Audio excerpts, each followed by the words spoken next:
Hello everyone, I'm Jordana Van of Ravenlight Holistic Healing and welcome to part 1 of Bat as a Totem. Because there are over 1,200 species of bats in the world, this video is going to be about bat in general, so it should be helpful to you no matter what kind of bat you identify with. In a much briefer follow-up video, which I should be uploading at the same time as this one, I will be addressing the unique meaning for two different classifications of bats.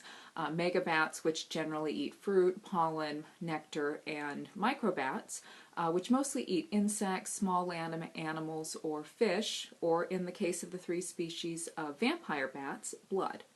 I really wanted to put all this info in one video, but it was just going to be way too long. So I decided to create two videos in an effort to make sure you could still get everything that I felt you'd need to know about bats.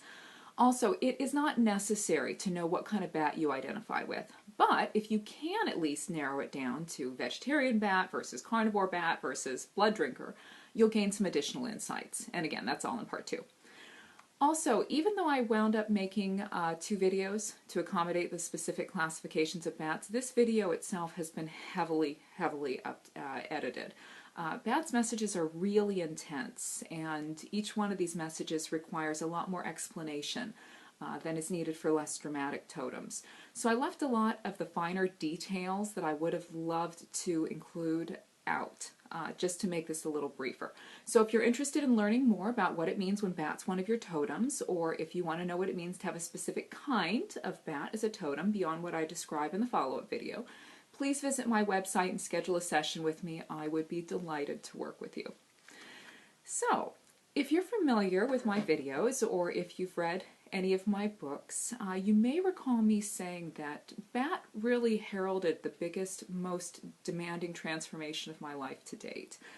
Even snake, whose journeys require a lot of patience and fortitude, still wasn't as challenging for me as bat. Bat's expectations for our development are extremely high.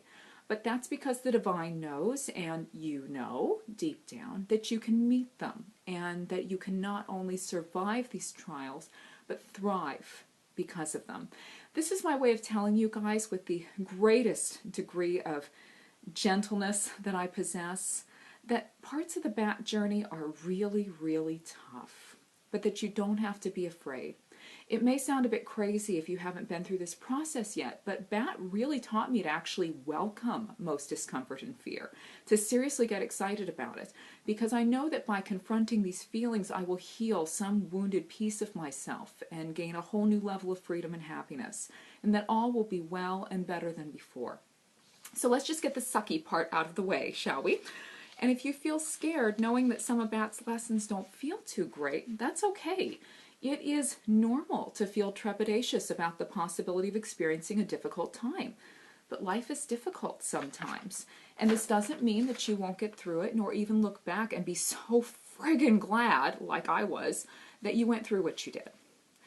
If you're familiar with astrology, bat would definitely fall under the purview of the planet, or astral body, or whatever the heck they're calling it these days, Pluto. Pluto is the god of the underworld, which is why it represents the stuff in our subconscious and unconscious, the things that were so traumatic that we cannot acknowledge them, or that we actively repress instead of facing because doing so would be too painful or too frightening. Which is why Pluto holds our transformative energies. The things we refuse to acknowledge have power over us. They make us act in ways that limit us, that cause us to hurt ourselves and others. Most of the time, we don't even know why we are acting in these ways. We just feel compelled.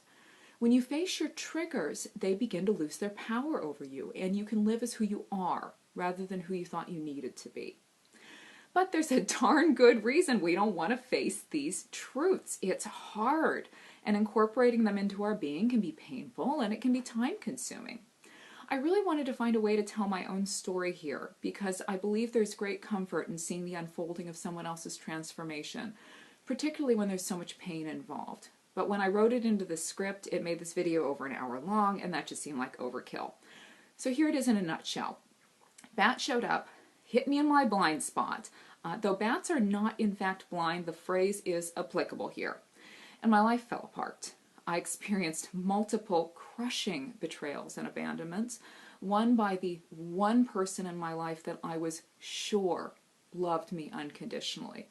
I became ill in ways no doctor or healer could diagnose, and I came this close to bankruptcy, spending all of my money trying to find someone who could fix me.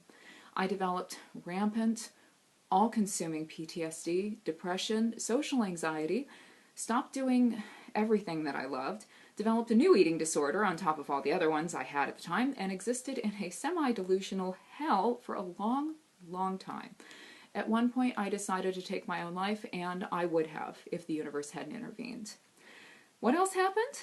I created my healing and counseling practice, and I now have a worldwide clientele, something I never could have foreseen.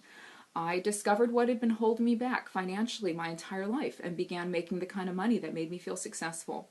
I finally pursued my dream of becoming a writer. I've published 3 books, and I have plans for an infinite number more. I released from my life most of the rigid rules and beliefs that kept me limited and afraid, and that eternally created relationships where I felt used and drained. I began attracting into my life the kind of people with whom I could have true friendships, and I began to feel loved. The eating disorders are all gone, all in the rear view. My body's about 95% healed, and I'm back to doing all the things I love and more, including seriously intense workouts 5 days a week. Mentally, I'm calmer than I've ever been in my life. Most of the time, I simply let the answers come to me rather than overthinking like crazy. And I do mean like crazy, like I used to do. There's really not much I stress out about, and even then, I'm usually able to come to a place of surrender with it rather quickly, at which point it tends to work itself out. One of the reasons I was able to hang in there when my life went to hell was that when Bat first showed up, I picked up a book on animal symbolism, and the author didn't pull any punches. This is Ted Andrews' Animal Speak, if you're familiar with the text. It's a really great resource for those new to animal wisdom, as I was, relatively speaking, at the time. Andrews said that bat journeys are often traumatic and painful, and that they represented coming face to face with your deepest fears. It really sent a cold chill through me when I read it. Things hadn't fallen apart just yet, but I found that information deeply comforting in the years to come. Things were awful because they had to be awful. This was often the only thing that kept me trying to climb out of my personal pit, even when it seemed I would never escape. And this is why I am, as much as I'm a little concerned many of you will get so freaked out you won't hang in there with me, telling you the same thing. I'm also going to give you the same golden key that Andrews gave me. I could not make use of it at the time. I'd never been through anything like this, and so I couldn't understand. I had no context. But Andrews himself says in the book, and I'm quoting directly, when Bat comes into your life, that which worked before may work no longer. This is not negative, though, and it will only be upsetting to the degree we focus on the past rather than the infinite possibilities of the future. What this means, and this more than anything else, is what I hope you guys take away from this video, is that all the long years of pain and suffering I experienced were only because I could not let go of what I thought I had to do to stay safe, rather than letting myself be my real self, and trusting that my own heart would tell me what to do in the now. The more I came to love and trust who I was, and the more I surrendered to what my heart told me to do, rather than what fear told me to do, the more I healed. As Eckhart Tolle says, suffering is necessary until you realize it is unnecessary. Every ounce of suffering I experienced during this journey was really only because I thought that in order to stay safe in my life, I had to obey things that didn't actually feel good to me. I know this is easy to say but fiercely hard to do, and just hearing me say this is unlikely to make you drop all of your core ego defenses in a heartbeat. But knowing that in some way that only your personal journey can show you that you are the only thing holding yourself back from being happy may help you keep at it until you get there. So let's bring Bat back to the party. Bats are the slowest reproducing animals on Earth for their size. Similarly, quite a bit of time tends to pass between the seed of your evolution being planted and the bearing of the fruit of your labors, the birth of a whole new self, because in most cases you're disabling the foundational aspects of your being. Everything that you thought you knew about yourself and your life and the world and the people in it. And then, of course, once you've taken a wrecking ball to your life, you got to build it back up again. And that takes time. My journey has taken as long as it has, and I'm in the 7th year of it now, and you'll notice 7s come up quite a bit here, because it had to. Yours, should your bat journey be as intense as mine, will perhaps take less time, because you're probably a lot better at the whole let go and let God thing than I was at the start. But if it does seem to take forever, try not to panic. A lot of stuff is occurring in the universe around you and deep within your unconscious that you won't become aware of until much later. In a similar vein, when a baby bat, or pup as they're called, is born, it weighs 30% of its mother's weight. So for a 150-pound woman, this would be like carrying and birthing a 45-pound baby. This puts a huge strain on mommy bat's physical resources. Bat journeys are usually all-consuming. Trying to find a way out of the situation that it puts you in becomes your whole life, and it often creates a strain on the physical body. Both of these things were true for me. For a long time, every bit of my consciousness was focused on the fact that I was physically and mentally uncomfortable, and on trying to find a way to get comfortable again. Every physical issue has an emotional component, and when certain specific emotions, especially those induced by loss or trauma, are repressed, or when they're just acknowledged on a mental level but not allowed to be felt, they manifest as a physical issue. This is the body's way of trying to show you that your way of viewing yourself or your world is hurting you. Essentially, the reason that bat journeys are often so physically and mentally uncomfortable is that because if they were not, you would be able to keep living in the way that you were before bat arrived. Many of us will only change when we are in so much suffering that the fear of or resistance to change is dwarfed by the desire to do whatever it takes to get better. Guys, without bat, I would still be that same powerless girl who believed that the person she really was unworthy of love, that she couldn't possibly trust herself or take care of herself, that if she put her own needs first, she would wind up alone, and that she could never fit in anywhere. None of this learning would have occurred if I wasn't essentially forced to do it. And I'm so, so deeply grateful for bat and for all the pain I experienced. This is why I can tell you that if your life falls apart after bat really makes himself known, or if there's a lot of physical or mental pain, that it's okay, that you're on the right track, and the way through it will present itself if you don't give up. Now, with rare exceptions, bats are fully nocturnal creatures. They roost someplace safe and dark during the day, and they emerge at night to hunt. More than perhaps any other creature on Earth, bats are associated with the night and with all the frightening things that lurk in darkness. For those of you familiar with Game of Thrones, when the followers of the Lord of Light say the night is dark and full of terrors, no few among us would first think of bats. There are a lot of bat-phobic people out there. And as you might have heard me say in other videos, when a creature scares the bejesus out of you, chances are it's one of your totems. Terror of an animal actually goes far deeper than the perception of any physical harm we think it could do to us. It's also linked to what the animal represents on a symbolic level. And so one of the reasons there is so much inherent fear of bats is that bat represents facing the terrors that look in our personal darkness, in our shadow. For those of you who perhaps have a negative perception of the shadow, it is not actually a bad or evil thing, and the stuff concealed within it is not bad or evil.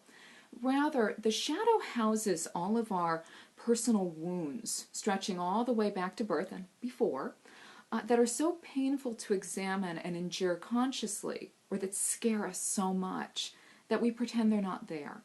These things still run us. We may do things we regret because of the unresolved pain in our shadow. But there is nothing inherently wrong with us for having the wounds that we do, nor for feeling the feelings that those wounds create. Most of the reason we don't resolve the wounds in the shadow is actually because we don't think we should feel the way that we do anymore.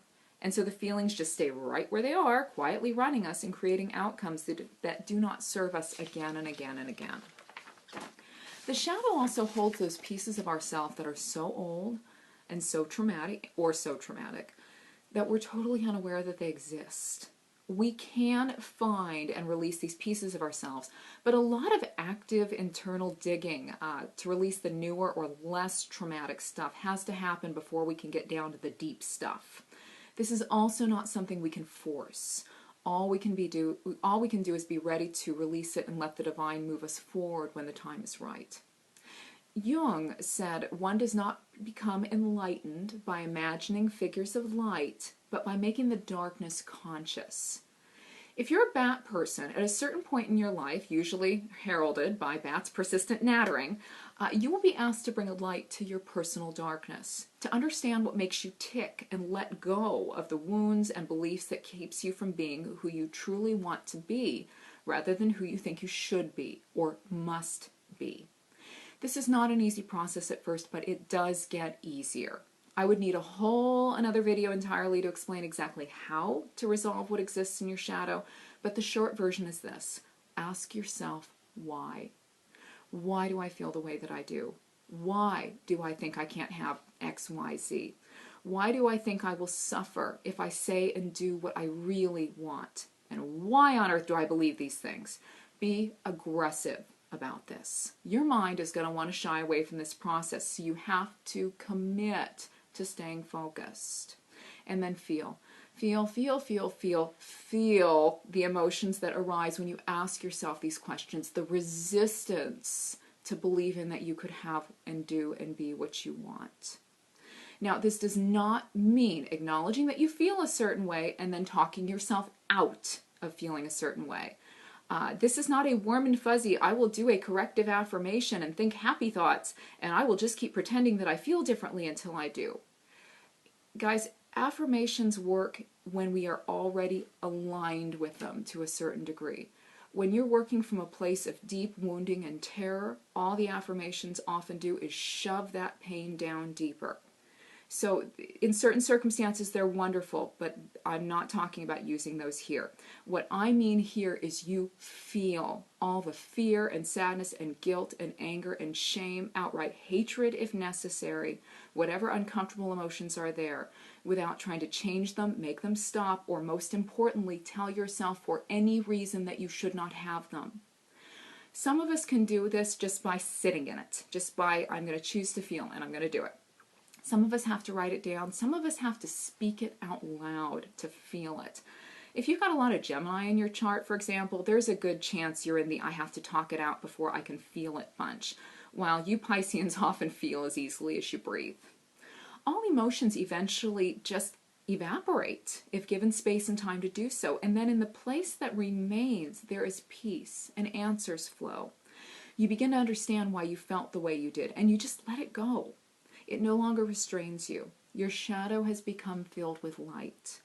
The more you do this, the more you will see that there are no bad pieces of you, just parts needing further investigation and love.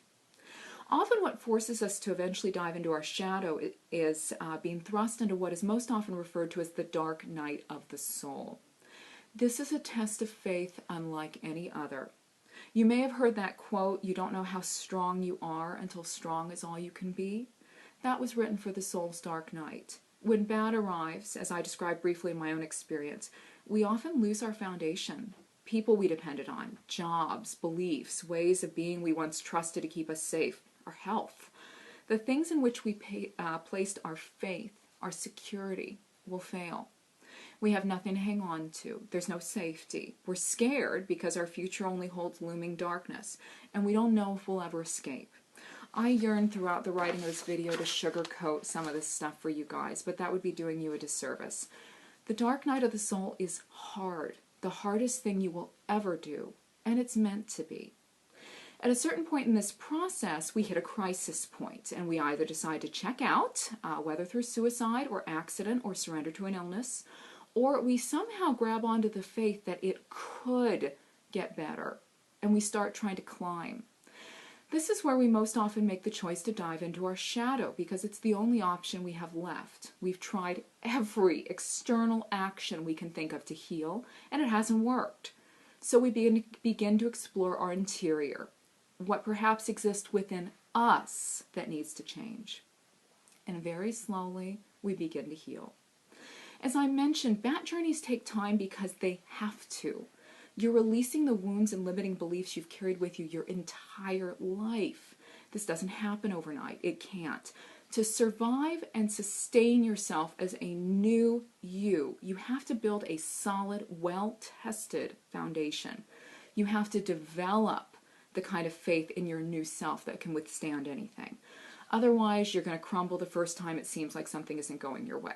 So guys, you got this. You do, and believe me, just like I am, you will be thrilled that you had this experience once you get through it.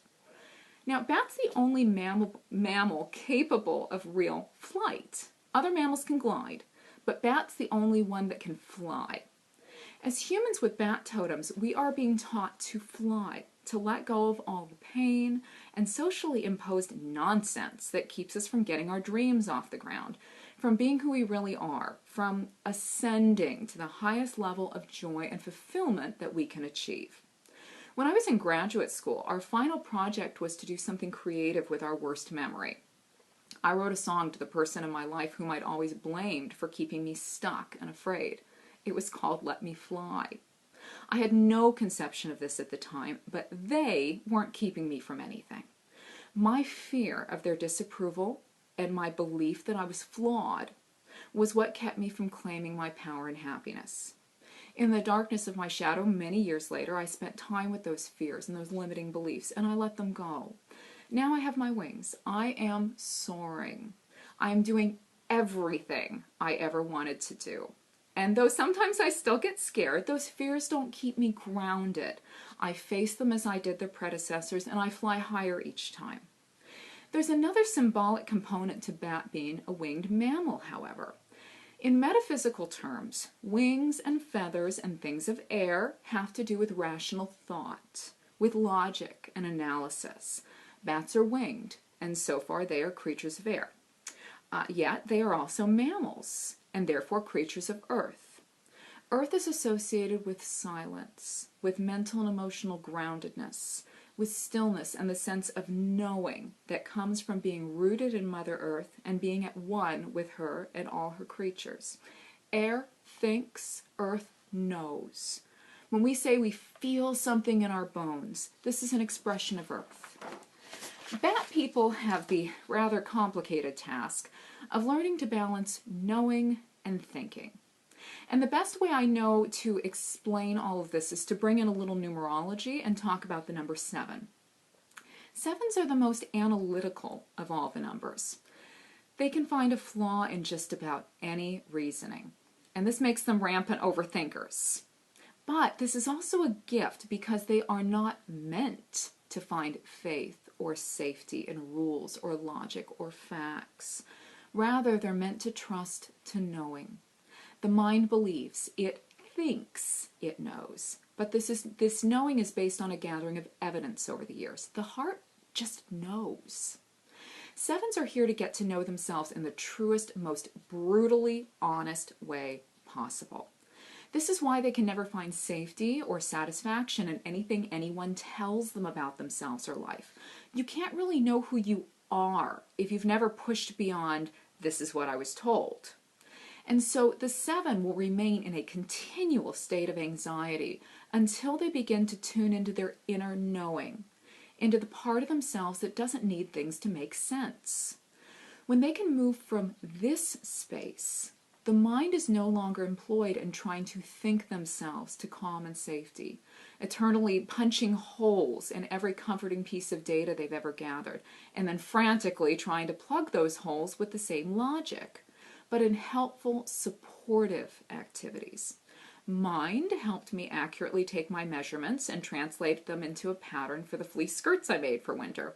And it reminded me to change the needle in the sewing machine because it remembered that it was probably dull from the last project I'd done. Mind studies and translates my handwriting when I have written so fast I can't read it, as I did on the first part of the draft of the script I wrote for this video. Mind recalls people's birthdays. It helps me read music. It counts syllables and haikus. It also helps identify emotions so I can better process them. All of those why questions from earlier are functions of the mind. But in someone who has successfully navigated the lessons of 7 and therefore the lessons of bat, the mind does not lead. Heart leads. Mind supports. Just like the bat makes a decision and the wings help it execute that decision. The wings don't have their own decision-making capabilities. In humans, when the mind leads, the only compass it has access to belongs to someone else. Or it represents past experience, which may actually have no bearing on the present at all. Mind alone can't actually get you to true happiness, to true self-actualization. Heart knows the now. Heart is where you find the trustworthy guidance you've been seeking, because you're not going to find accurate guidance in what you've heard or in all that you've lost, in everything that once worked but for some reason isn't working anymore. You can only find it in the now, and that can only be found in surrender to what is, not what we think should be. This is another thing that does not happen overnight. Sevens and bat people need to train their insanely analytical minds to accept uncertainty. Only then can the heart and mind work together instead of in opposition. This is one of the reasons that sevens are known for needing their alone time, and bat journeys often feel lonely for a long time for the same reason. Again, you're having to get to know yourself, what is true for you as a unique individual. You can't learn how to lead with your heart when you're surrounded by media and supposed authorities and friends and family members telling you that you're nuts and of course you should rely on logics and proven facts. Not all bats live in caves, but we do tend to associate them with caves. Think of Batman's Bat Cave, for example. In spiritual circles, we often talk about our time alone engaged in introspection and isolation as our time in the cave. There is not a lot we can do in that darn cave except feel and think. And we often can't get out of the darn cave because we are too ill, or too afraid, or too broke, or too apathetic. Whatever the universe has to do to keep you in that cave for as long as you need to be in there, that's what it's going to do. When I was in my personal cave and frustrated out of my mind, I remember Joseph Campbell's quote, "The cave you fear to enter holds the treasure you seek." Campbell was one of the greatest spiritualists of our time, and he was absolutely right. We are kept isolated and stuck so that we have nothing to distract us from going into our internal caves and exploring our darkness, our shadow, which is where our treasure, our self-understanding, and the ability to honor that resides. It might be added here that Joseph Campbell was a life path 7. The bat is often equated with the hanged man of the traditional tarot due to its habit of roosting upside down. If you're not familiar with the imagery, this is not someone hanging by their throat, but a man suspended upside down by his ankle. He's not in immediate danger of dying, but he can't go anywhere either. And thus, the bat person's journey, and the sevens, requires patience. There are going to be a lot of times where there is no action you can take to get yourself out of a predicament or move things forward. When you try to take action anyway, because that action makes logical sense, it won't work out the way you intended, or it won't work at all, and you'll usually end up wishing you hadn't tried it.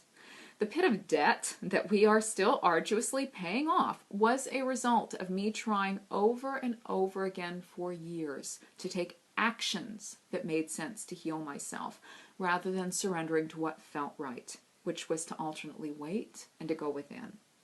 When I did finally do the latter, we stopped hemorrhaging money, and instead money began flowing back in. Waiting, having patience, hanging out, is what occurs when that time in our cave leads to a surrender of control. In this place, we have recognized that the only actions that are going to get us where we want to be are those that feel right on a heart level, rather than those that look right from the mind's perspective. And there is nothing we can do to force that feeling to come to us. To allow a life that unfolds peacefully and easefully, you have to let go of forcing and just accept that the right path will be shown in the way and time that is best for you. Until that path arrives, all you can do is hang out and try to enjoy the view. The other thing we need to talk about here is the very different way in which bat people view the world. The hanged man in the tarot often means we've come to a crossroads, and we can start over by taking a different path. This is relevant here, as bat journeys are most definitely about starting over. But when I read cards for clients and the hanged man comes up, the other thing we often talk about is the possibility that they may need to look at the situation differently, usually very differently, where what was up is down and right is wrong. When you're a bat person, you've probably always seen things a little bit differently than most people. But when bat really shows up in your life to kick off your transformative journey, you're suddenly going to recognize how very differently you see things. This can feel both frustrating and isolating, but it's just part of being a bat person and the cost of having wings. To really ascend to great heights, we have to release the limiting beliefs that keep us stuck in the mud with the other victims out there. As you begin to accept the different way in which you see things, and you begin to allow this viewpoint to give you your wings, you're going to notice that certain people are going to feel increasingly toxic to you. Some to the point where it actually creates a physical response, and being in their presence makes you ill. What is essentially happening is that they are pulling your now higher vibe, which you've cultivated through greater and greater acceptance of yourself and the way you see the world, back down to where it used to be. Bats roost upside down because the bones in their hind legs can no longer support can't support the weight of their body in an upright position. And some bats, if they fall to the ground, cannot take off. You're a little like the bat here. If you fall back down to the ground, it's a lot harder to get back up. When those aforementioned people are making you feel super icky, what's happening is that what they're doing, saying, or violates what your soul has learned to recognize as truth. And honoring that truth is what gives you your wings. So in my case, people who persist in blaming others for all of their troubles, who spread hatred and ignorance, those are my biggest toxicity bombs. I simply cannot be around these people without rapidly becoming tired and angry. So when I find myself in their presence, I leave. If they're on TV, I change the channel. I used to be able to tolerate these people because I couldn't fully honor the truth of my own views. Didn't have my wings yet. So getting sucked into their low vibe was still slightly tolerable. But I'm now incompatible with that energy. I innately see things opposite of the way that they see them. And if I were to go back to the way I was, I would lose the power to attain my personal heights. Like the bat, I couldn't take off from the ground. So this is what it means to be a bat person. You just have to accept you are going to feel differently, look at things differently than a lot of the population.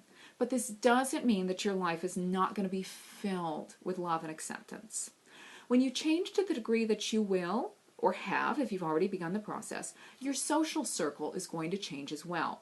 And when more people have left than have come in, that's when you're in your cave, unraveling your mysteries and developing the ability to honor what is true for you all by your little lonesome.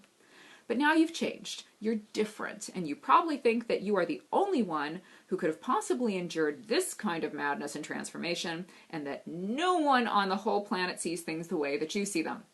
I did. But guess what? Bats are so numerous that 1 out of every 5 random mammals on the planet is a bat.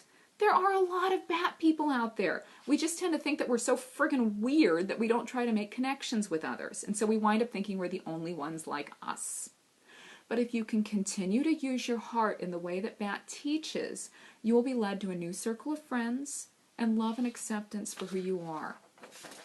Most bats are social creatures that live in colonies. If your bat's solitary, the wisdom is going to be different, but most of you are really intended to find your tribe, and you will if you go with your heart when it tells you to open up to others, no matter how scary your mind says this will be.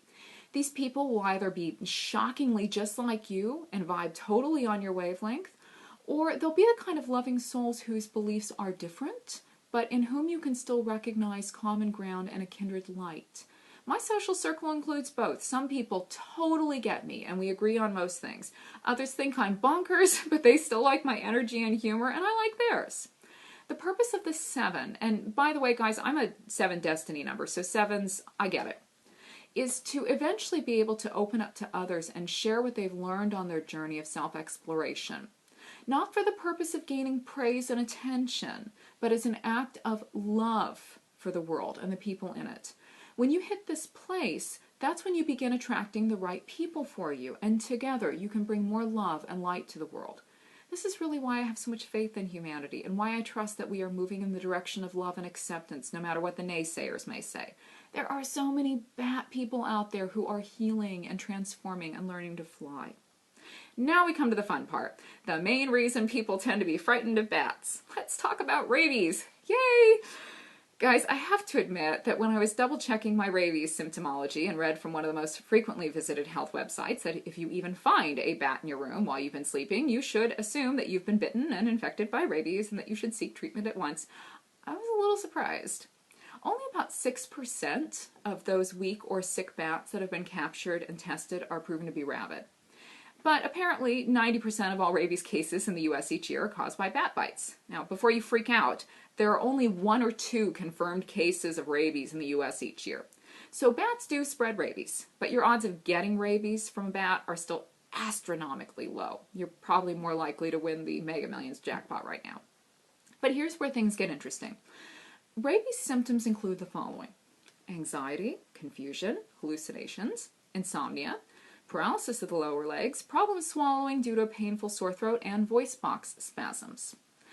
To go through the dark night of the soul always involves a period of what feels and looks a lot like madness.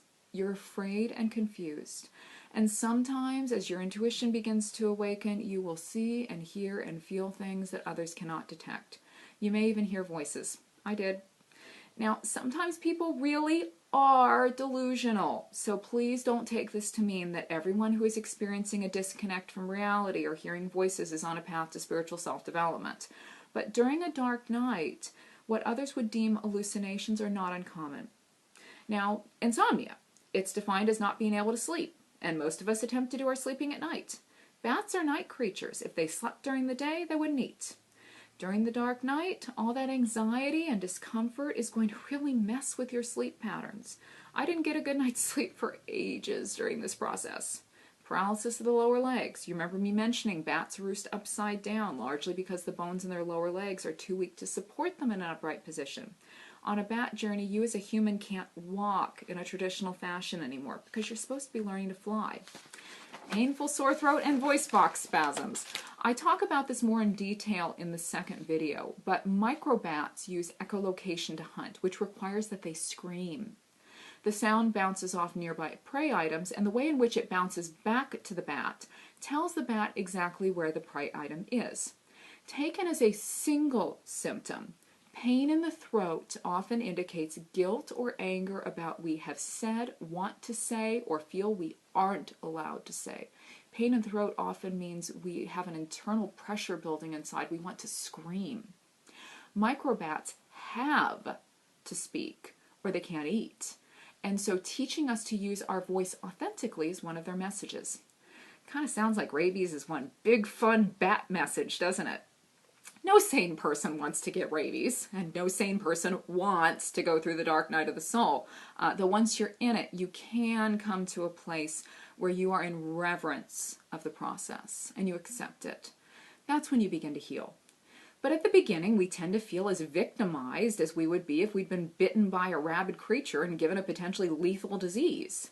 Bat is kind of a scary totem, because it arrives to guide us into this kind of journey.